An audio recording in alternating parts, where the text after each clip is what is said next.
This wasn't heat. This was pure, uncut chaos. Gunther didn't just retire John Cena, he nearly caused a riot.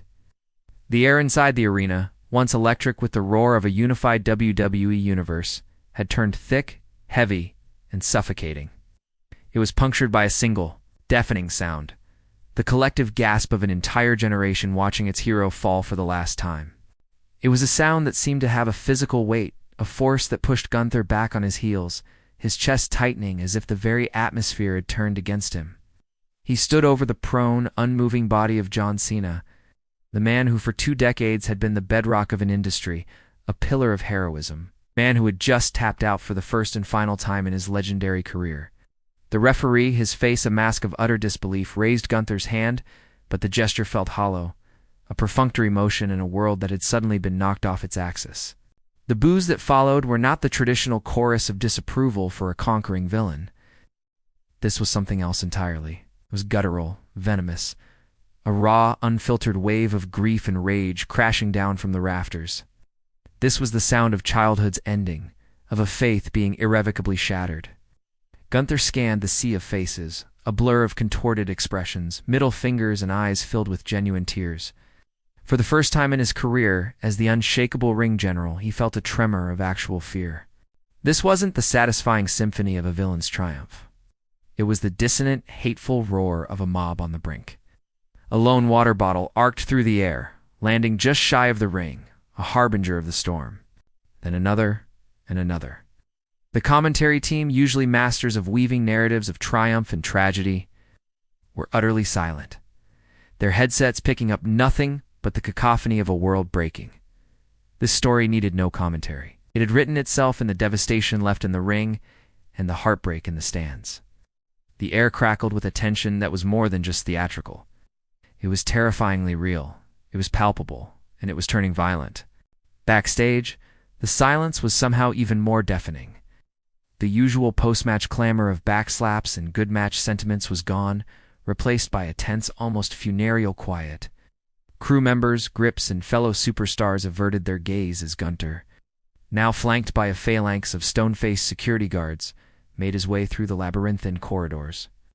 The roar from the arena was a dull, persistent thud that seeped through the concrete walls, a constant, ugly reminder of the storm he had unleashed.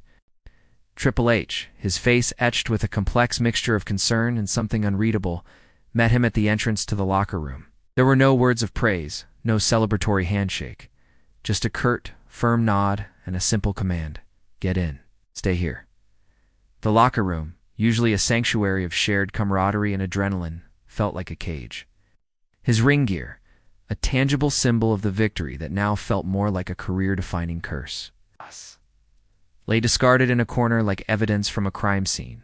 He could still feel the phantom sensation of Cena's hand tapping his boot, the signal of surrender that had echoed through the arena, and it seemed the entire world mindlessly picked up his phone. It was a gateway to a digital inferno. Ow. The screen was a blur of notifications, a torrent of hatred and vitriol from every corner of the globe. He was a monster, a disgrace, the man who killed hope. The headlines were a macabre tapestry of his supposed crime. The day hustle, loyalty, and respect died, Cena's legacy tarnished by brutal end. Gunther, the most hated man in sports entertainment, it was a narrative that was spiraling completely out of his control. A story being written by a million anonymous hands, each one adding a new layer of condemnation and malice. He was prepared for the booze, for the heat. He thrived on it. But this was different. This wasn't business. This was personal. This was a public crucifixion, and he was the spectacle. He had followed the script, he had played his part to perfection, but the reaction had transcended the carefully constructed world of professional wrestling and had bled into something far more visceral, far more real, and far more dangerous. The days that followed were a blur of hushed meetings and frantic damage control. The media, smelling blood in the water, was in an absolute frenzy. Talk shows, sports channels, even mainstream news outlets were dissecting the incident with a morbid fascination. The narrative was set in stone.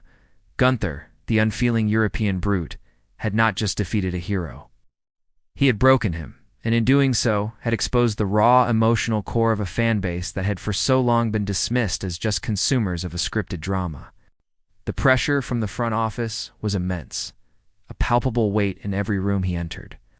Sponsors were calling, their carefully crafted family-friendly brand images now associated with a toxic and violent environment. The sacred line between performance and reality had been shattered, and the financial and public relations fallout was proving to be catastrophic. Gunther, the man who had always prided himself on his stoicism, his unwavering focus on the sanctity of the mat, found himself adrift in a sea of corporate panic. He was a pawn in a game whose rules had changed without his knowledge, the villain in a story he no longer had any control over. His family, who had always been his staunchest supporters from afar, were now the recipients of death threats and vile, unimaginable abuse online. His wife's voice on the phone was strained, a fragile mixture of fear and a desperate attempt to sound strong for him. "It's just a story, right, my love?" she had asked, her voice barely a whisper. But it wasn't just a story anymore. It had become a living, breathing entity that had taken on a life of its own, a monster that was consuming everything in its path. The legacy he had been so eager to build, the one that was supposed to be defined by his in-ring purity and dominance, was now inextricably and eternally linked to the downfall of a global icon. He was no longer just a wrestler. He was a symbol, a pariah, the man who dared to show the world that even gods can bleed. Weeks bled into a month. The initial inferno of outrage began to subside, replaced by a lingering, uneasy quiet.